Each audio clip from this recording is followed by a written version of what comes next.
Hi అందరికీ. So ఈరోజు మనం సాల్వ్ చేయబోయే ప్రోగ్రామ్ ఏంటంటే write a program if a given number is even or odd. మనం ఒక ప్రోగ్రామ్ రాయాలి. ఏం ప్రోగ్రామ్ రాయాలి అంటే ఒక నెంబరు ఈవెన్ ఆర్ ఆడ్ అని ఫైండ్ చేసేదానికి మనం ఒక లాజికల్ ప్రోగ్రామ్ అనేది డెవలప్ చేయాల్సి ఉంటుంది అనమాట.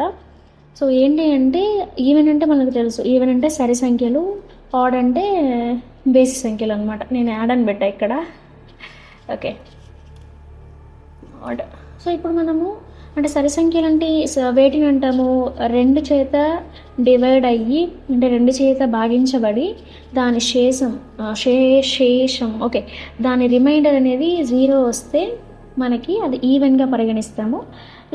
1 కానీ వచ్చినట్లయితే అంటే రెండు చేత డివైడ్ అంటే కంప్లీట్గా డివైడ్ అవ్వకుండా మనకి శేషం అనేది 1 వచ్చిందంటే దాన్ని ఆడ్ నెంబర్గా పరిగణిస్తాం, అంటే బేసి సంఖ్య అన్నమాట. సో ఇప్పుడు ఇఫ్ ఎల్స్ కండిషన్ రాసి మనము ఒక నెంబర్ అనేది ఈవెనా ఆడా చూద్దాము. సో లెట్ నెంబర్ అనుకుందాం, వేరియబుల్లో ఒక నెంబర్ స్టోర్ చేసుకుందాము 4 అని.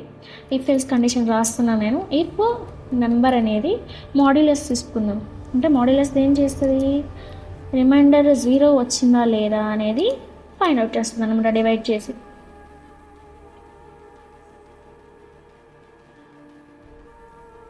If console.log it given number is even,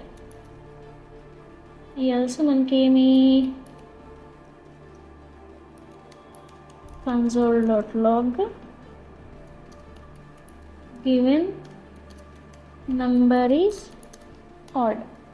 okay, నేను ఇఫ్ కండిషన్ రాశాను అనమాట. సో ఇఫ్ నెంబర్ అనేది, నేను తీసుకున్నటువంటి నెంబర్ అనేది 2తో డివైడ్ అయ్యి రిమైండర్ అనేది 0 వచ్చింది అంటే అది నాకు ఏం నెంబర్గా ప్రింట్ అవ్వాలి, ఈవెన్ నెంబర్గా ప్రింట్ అవ్వాలి. మనకి రిమైండర్ అనేది 0 రాకపోతే మనకి ఆడ్ నెంబర్ అనేది ప్రింట్ చేయాలన్నమాట. సో ఇప్పుడు నేను 4 అనేది తీసుకున్నాను. ఈ లాజిక్ కరెక్ట్ అయితే మనకి 4 అనేది ఈవెన్ నెంబర్ మనకు తెలుసు, 2తో డివైడ్ అవుతుంది, అలాగే రిమైండర్ 0 వస్తుంది అనమాట. సో ఇప్పుడు ప్రోగ్రామ్ రన్ చేసినట్లయితే given number is even. Okay, మనం రాసిన కోడ్ పర్ఫెక్టే. ఇప్పుడు 5 ఇద్దాం. 5 అనేది ఆడ్ నెంబర్ అనమాట, అంటే బేసి సంఖ్య. ఇప్పుడు ఆడ్ నెంబర్ అని రావాలి output, given number is odd. So మనం రాసిన ప్రోగ్రామ్ అనేది సక్సెస్ఫుల్గా ఎగ్జిక్యూట్ అయిపోయింది అనమాట. So thank you for watching. Subscribe for more JavaScript logic videos. Thank you. See you in the next one. Bye bye.